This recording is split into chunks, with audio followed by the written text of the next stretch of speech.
Fadlokal walked his war rig up beside Curator. Around them a maze of intertwining trees stretched into the sky. The leaves were mixes of colors, numerous types of trees absorbing different wavelengths of light. Curator reached and touched the bark of one of the trees. It was hard, scratchy, and if she had organic skin, she would have been poisoned several times over. Slayer saw her and flashed colors, and the band stopped. One of the Vitalians cautiously approached her and pulled her hand away from the tree. She looked at her hand and lowered it to her side. She flashed, "My apologies, what is wrong?" Slayer put its claw to the ground close enough the inner appendages could feel the soil. Curator looked down as the sensors in her feet detected movement beneath her. She jumped out of the way in time as numerous small holes opened up. Hundreds of finger-sized worms began oozing out of the dirt. Slayer pulled her away from them. The worms started spitting. One missed it and a couple dots of the spray landed on her metallic foot. A sizzle of smoke rose from the dot, adding to the marring already apparent on her surface. Slayer led the group away from the tree and worms, back onto the path. It was nearing dark when they approached the walls of their town.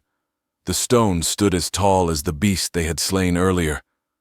Towers lined the wall, and other members of their tribe stood watch using a form of leather telescopes. Slayer walked up to the gate. It swung out towards them, and two large, hairy-spined quadrupeds leapt out. Slayer flashed colors at the beasts, and they backed down, but still eyed Curator. The pack entered into the village. Callie watched through the monitors in her office. The distance and bioelectrical feedback across the jungle was distorting the feed, but she could still make out what was going on. She watched as Curator and Fadlokal sat in a large hexagonal stone building. The roof was made of thick beams from unknown trees. Young Vitalians, smaller, less sharp, and without bone armor, rolled around fighting. Curator laughed as one bumped into her. She reached around it and held it. The young creature fought and bit her metal shell, its teeth poking holes in it. Curator let it go. Slayer walked in. Callie put some more hot sauce on her popcorn and mixed it up as she watched. The clan leader walked across the room and sat next to a larger of the sapients. It flashed colors. Curator had subtitles added to Callie's feed. "We had you hunted, people from the high dark. We did not know what you were. We kill for the safety of our young." It splayed its claws and pointed with the inner fingers at the children. "We ask you to forgive our people. We did not know who you were." Curator flashed back. "Apologies accepted. What we are learning makes up for any misunderstandings." The large one looked over at Slayer. The two flashed colors at each other. Curator threw up portions of their conversation. Callie watched as the two talked about their outpost on the mountain and their capabilities in battle. The large one flared flaps on its head and stood. It walked over to Curator and then knelt down, touching her arm. "Your flesh is weak. You crumble. You will die." Curator shook her head. "No." She colored on her LEDs. "I am not life like you. I can live across the air, and in other flesh. This shell is crumbling, you are right, but I can repair it. Right now I am learning what it is that rots my flesh, and what I can do to stop it." Curator touched the large one and scanned its body with her sensors. "You have children in you." Curator looked up at it. "You have several." The leader flashed. "I am Mother. They are all my children." "How did you get here?" "Is your name Mother?" Curator asked. "No. My name is Daughter of the Old One, Mother of the Jungle Clan. I was told you cannot say long names, so I will let you call me by this color." The mother flashed a bright pink at Curator. Curator replied with a pink flash. "You came from another tribe settled here?" Pink flashed confirmation. "I was born and fed until my belly grew. Then Old One gave me 4 guards and 4 builders, and she had me come here to defend this territory. I have grown strong here. My pack is strong here." She reached over and touched Slayer's backworms. "Slayer is one of strongest in 10 generations." Pink extended her 3 backworms out. "Few in our stories are strong enough to bear 4. Much pride has come to our pack for that."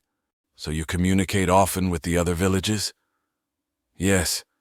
Every 6th season we have the great fight, and then on the 10th season we have the great hunt." Callie got up and put another pack of corn in the wave heater. She stood looking in as the popcorn popped, inflating the bag. She took it out and poured into the saucy bowl, and stirred it around. She reached over and poured more in. Callie flicked her display to show the 3D aerial map of the area. 2 valleys over was another village, and she could make out another at the end of the mountain range bordering the desert. She put pins on both and flicked the data into the chat with Curator. Curator smiled, looking at Pink. "Can I show you how we see your world?" Pink flashed confusion, but also approval. Curator pulled up the map Callie sent her. The hologram appeared in the room, and the 20 Vatalians spasmed in surprise. Pink contained herself and approached the light. She reached out, spreading her claw open, and Douche tried to grasp it, passing her arm through. Curator laughed and flashed, "We are here!" A tiny red dot appeared in the village. Curator maneuvered it and highlighted their path and the imaging of the trees and the large hole. She then showed the sensor readings of the hole and caves beneath. Pink reached in again, mimicking Curator's motions. The hologram moved. Pink started manipulating it, moving the map over to a nearby river gorge and then across the mountains to another village. She flashed. "This is where Angry Mother of Violence has nested. Her village is newer, weaker, not strong walls. She needs more builders." The Vitalians in the room erupted in flashes of amusement, wonder, and interest. Pink looked back at Curator. "You have such wonders inside you. What do you have to learn from us?" Curator reached out and put her palm on Pink's chest plate. She flashed response. "My people learned long time ago. The more you learn, the less you know. Your world is unknown to us. You find wonder in my lights. We find same wonder in you." Callie laughed in her chair and threw popcorn at the monitor. "Cheesy!" Curator withdrew her hand. "We wish to continue learning, but we must return to our base. Do any of your peoples wish to come and learn from us?" Pink looked around the room and her eyes stopped on an adolescent. She flashed and it started approaching. She looked back at Curator. "This is our next mother. She has very good memory, knows the jungle, but is not strong." Pink spun the girl around and pointed at a singular weakened worm nested in the muscles of her back. "She will not survive the season of fighting. Old One's clan will eat her. I do not wish that." Curator nodded. "What is her name?" Pink looked at the girl and flared her head flaps. The girl looked at Curator and flashed, "I am stubborn daughter who refuses to die." Callie snorted and sucked up a spicy kernel. "I like her. If she has a good memory, maybe we can start a school with her or something. Put her to work for us." Curator typed on Callie's screens. "I like her too. I think it will be interesting to figure out why her growth is stunted. I am sending data to Cookie and Grape Juice to have them prep the quarantine room." Curator focused again on the Vatalian mother. "We will train your daughter. If Stubborn wants, we can study her and try to find out why she is weakened." Pink touched her daughter. "We know why.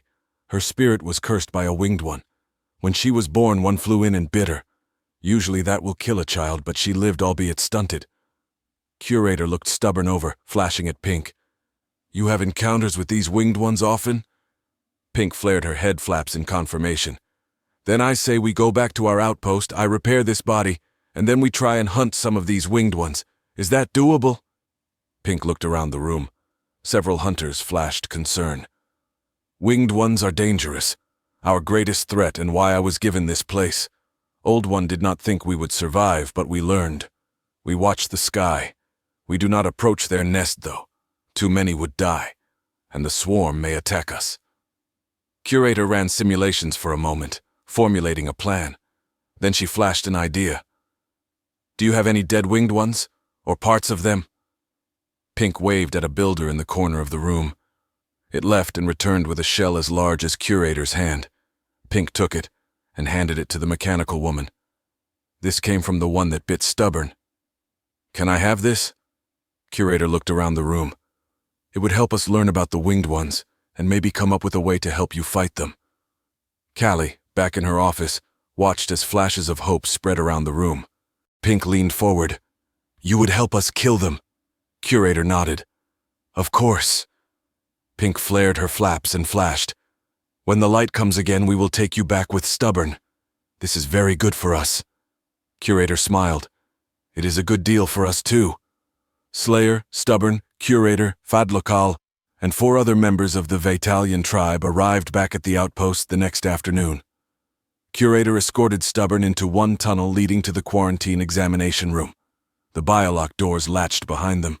Cookie entered in a hazmat suit and walked over to the young Vaitalian. On his chest device, he had rigged up a series of LED panels. He spoke and the panel flashed at her. Hello, Stubborn. My name is Cookie. His name translated over as sweet treat with fats. Stubborn fluttered the flaps on her head with amusement. I like your name. Your people embrace softness. It feels like being a child without large worries. Curator motioned her to sit on the central bed, and then sat on the side bed. Cookie approached her. Yes, well, I did not name myself. The human in charge of this outpost did. Human came across as bipedal boss creature. Stubborn looked over his odd tri-postal frame. If that is not your name, what do you want me to call you? He looked at her through the eyeglass in his pyramidal helmet. I am a preserver. You can call me Preserver. She looked him over. What are you doing with your hands, Preserver? Preserver lifted a DNA scanner and a micro-lance. I need a sample of your blood.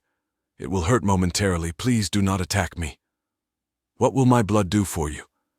Cookie looked at her with 2 of his 3 eyes. Your blood will reveal clues as to why you are smaller than normal. Curator held up the winged one shell. Here, scan this too. You heard about her childhood? Cookie bobbed up and down. I went over the film several times. There are numerous curiosities I wish to study, but that shell and her blood are priority. Cookie turned and focused on Curator. I have a file earmarked for you. You should look it over.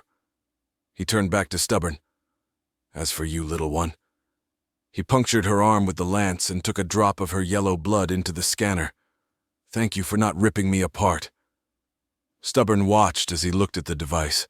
Her solitary backworm felt around the bed, touching and grasping. What does it say? He answered, still looking down at the scanner. Advanced vanadium protein sequences, similar to your compatriots. Ah, here are some anomalies. Your immune system is slightly altered, attacking itself. He looked up at her. I will have to run some simulations on this. Cookie turned and looked at Curator. What do you think about the skin? Curator smiled. I've got the box spiders making a grow house already. I'll make some mock-ups with them and have them tested out. If successful, I owe you thanks. Cookie walked toward the door and opened it into the sterilizer room. He turned and looked at the 2, and then focused 2 eyes on Curator. If successful, then this outpost will become even more resilient. The possibilities of making a permanent zoo for myself here are within reach. Curator nodded at him, and then looked at Stubborn. She started flashing colors at her. So far, so good. How are you feeling? Stubborn waved her head flaps and flashed a series of yellows at her. I don't know. This is new. Are you scared? No, you do not have to worry about attack. I am resting. Good. We won't hurt you. Curator got up and started approaching. In the meantime, do you want to learn some of our history? Stubborn flashed confirmation. I wish to learn numerous things. Please sit with me and tell me stories. Curator smiled and sat beside her. I'll do better and show you. Curator fired up her holodisplay and began the presentation she had compiled. Ulkshik, the Crawfishian pilot, sped his hovercraft over the fields of Kawaru. Crunchcheek raced beside him. Ulkshik pushed his engines harder, singing the tops of the crops several feet below. Crunchcheek glared over at him, pushing his engines to match. Ulkshik maneuvered one of his eyes for distance focus and spied the end line. He had the entirety of his earnings and harvest bet on this race. He had to win. Ulkshik pulled his fragger from his holster with his 6th claw hand and aimed it at Crunchcheek's hovercraft. He fired 3 shots. 2 bounced off the hull and 1 struck the 4th engine, causing the craft to tilt. Crunchcheek slammed his craft into the side of Ulkshik's, dislodging 2 of Ulkshik's engines and setting the wounded engine loose. It cascaded across the field and detonated upon hitting a granite outcropping.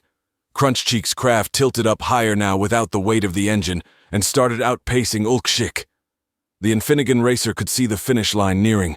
He knew his engine's limits and disabled security measures, pushing them far into the red. The distance between the two lengthened, and Crunchcheek crossed the line. He abruptly powered them down before the craft detonated. Ulkshik crossed the line and slowed down. He jumped off the hovercraft, his mandibles gyrating in agitation. He raised his fragger again. Numerous Kratik in the crowd pulled their rifles and aimed it at Ulkshik. Crunchcheek walked forward, ears bobbing. "You going to pay up, or are we going to die?" Ulkshik transferred the titles of ownership and the credits over to Crunchcheek's personal data files. "Watch your ears, Infinigan. I'll get back what's mine." Crunchcheek pulled up the display on his lower left arm, cataloging his winnings. "You'll have your chance. See you at Twain Scum Eater." The crawfishian walked over to its pod. Several rubbed its shell, calming him down. They all loaded up on their hovercrafts and sped back toward the grease city of Farigi. Crunchcheek walked through the rowdy crowd. Drinks had already started being poured amongst the Kratik. Gricket walked up and met the Infinigan, lifting the smaller sapient up. "Nice run, pilot amongst pilots." Crunchcheek tilted his head as the Kratik squeezed him. "Let me down, you wanna be Tor. I'm no pilot." Another Kratik walked over and pat the small Infinigan on the head. "Your best damn pilot on Kawaru." Crunchcheek punched him, his small fist dealing no damage. "I'm a racer." He pointed with all four hands at the crowd. "Racer, you fools better remember that." He tilted his head back and cackled. "Get those drinks flowing. Let's take this party back to Cathu." The crowd roared, many glasses raised high. Everyone started loading up onto their crafts, and they sped back toward the Grease City. The Tsar base nestled beside it. Raga was knelt in the hangar amongst several other craft currently under construction. Spitzlittle was running diagnostics on the Omega Gree. She motioned with her arm and a squad of box spiders crawled up its back, cleaning and repairing as they moved. "Mother, I'm sad. I miss my brother. He shouldn't have died like that." Spitzlittle looked over the neural pathway survey. "You've suffered trauma. I'm cross-referencing it with human analogs now. I should have taken the hit. Maybe I could have done more to stop that beast from taking him. I'm a failure. We shouldn't have attacked the Armada. I'm not going to lie, you shouldn't have done that. It was selfish, risky, and you put the entire Clouder at risk. If it weren't for that human-made space monster, the Armada would probably be rolling over us right now, with you leading the charge." Her fingers were typing in possibilities on her datapad. "However, you are far from a failure. The cities across Kawaru are requesting me to make ships for their children. You are a massive success. Tell that to my brother." Raga texted. "He's gone because of me." Spitzlittle found a log file in a human psychology file. "Survivor's guilt." She sent it over to Raga to examine. "Your AI subconscious is manifesting a human psychosis. Go over this file and understand it. I don't want you to destroy yourself over this." Raga scanned the file, reading it with his Gree mind. Spitzlittle looked over her now heavily encrypted TIA files. She noted the message containing intel on the Kami arriving at Twain. "I found something that may help you cope, but you are going to have to try handling this with a more adult mindset. Be calm, use help, and take advice." She looked up at the building-size mech. "Prepare your mind for this intel I'm about to send over." Raga focused on its Gree-Zen mind state, while attempting to quiet the human-based AI flowing underneath. "All right, I'm as prepared as I can be for the unknown." Spitzlittle transmitted the file containing footage of Grendel arriving at Twain, healed, cleaned, and shiny. "He's safe. Gallic tendrils. He looks better than new. Why didn't he attempt to transmit to me?" Spitzlittle tilted her head. "He's been in the Rogue Mother. He may not be the same." Raga looked over at his mother. "I need to talk to him." She bobbed her ears. "I know, that's why I gave you the info.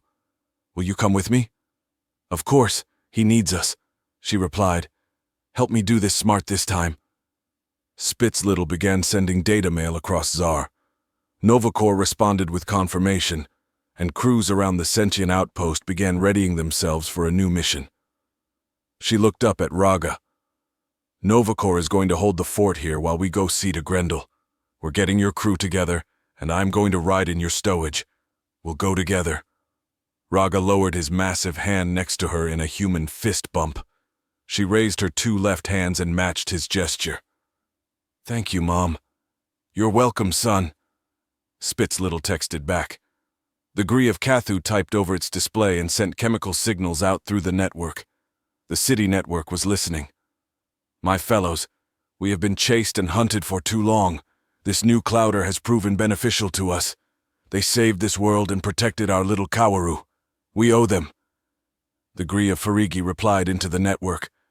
My children are stronger than any Gree has ever been. They do not feel the confines as we had worried. My Raga has told me that it has assumed the human calling of he, and that he is freer than any he has access to in our collected stored memory. The Infinigan inventor is making our order. Our children will liberate the stars. Around the world, the massive cities contemplated and relaxed more than they could ever remember. The Gree of Cathu, after relaxing the tension in its branches, spoke up again. The Great Arm has harried us for too long for denying joining them. They did not like our uplifting. They did not like our peaceful measures. This clouder embraces many of the species we have worked so hard to develop, and now they have helped us develop our own countermeasures. I wish to consider full devotion to this new organization. This Sam and his compatriots bring a vastly different universal view, and I embrace it. I do as well, if not for different reasons. The Gree of Farigi replied. I liked our old ways, but it was a matter of time before we were all enslaved. Only our fellows deep in the darkness still roam free, but they are hunted. Our world ways, our builder ways, were dying. Now we can defend our worlds, and stop any incursion the damn arm wishes to impose. The Gree of Sharik spoke up. The Great Arm is a threat. They manipulate the clouder. Their senses are on the clouder station watching right now as we commune. They know what the clouder can do and have strategies to deal with anything these humans have. Gree of Cathu interrupted. I disagree.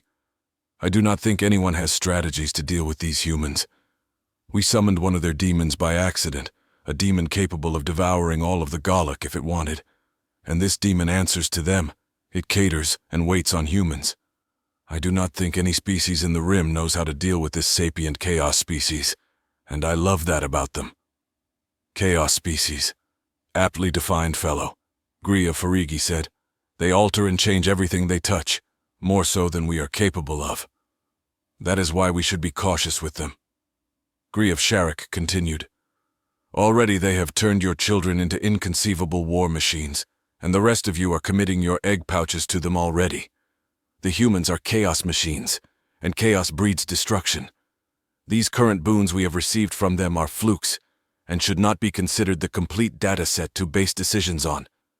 The Gree of Cathu spoke. I can see the wisdom and caution. We are a part of their clouder, but minimally so far. Maybe we can gather more data on them and reconvene with our decisions once more knowledgeable. The Gree of Kawaru all gave assent to that insight and began running logs monitoring the humans visiting their cities. The Gree of Farigi chimed in a moment before the meeting ended. I will still continue the negotiations for our Omega children. Any who wish to donate their eggs will be appreciated. Good luck, my fellows, may our search continue. The last of Raga's crew suited up and stowed himself into the storage slot on Raga's side. Spitzlittle watched on the monitors in Raga's stowage. Ready when you are, big guy. Raga nodded its Infinigan-modeled head in human fashion. All crew prepare for departure, we head to Twain. All crew gave consent. Raga leapt off the face of Kawaru, bounding through the sky and into the starlit void beyond. He shot past the Galak prison complex in orbit and into the debris field beyond. Raga's QRF fired up, burning through specks of metal and wire, causing ripples of energy to cascade down his hull. The charge built up was enough to power the shields for the rest of the trip. He powered down the QRF, switched to active shielding, and jumped through the system into the emptiness beyond the star's magnetic field. There, he leapt into the rift branch and headed downstream toward the rift storm. Spitzlittle watched sleepily when her inner need to tinker sparked up. She hated it when it hit so hard. Here, in her own creation, she had to stop herself or risk damaging him. She didn't want to take apart anything here. so instead she focused on looking out the monitors into the light show that was the rift. She tinkered with the monitors, focusing, realigning spectrums. She observed the sheath, both the outer ring and the tighter inner ring. With further refinements, she watched the inner ring of the rift storm.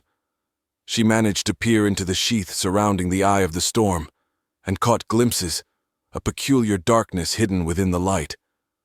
The peculiarity gave her something for her to ponder and tinker with in her mind. "Curious. I like it," she said quietly into the stowage cabin, ideas already spreading through her mind.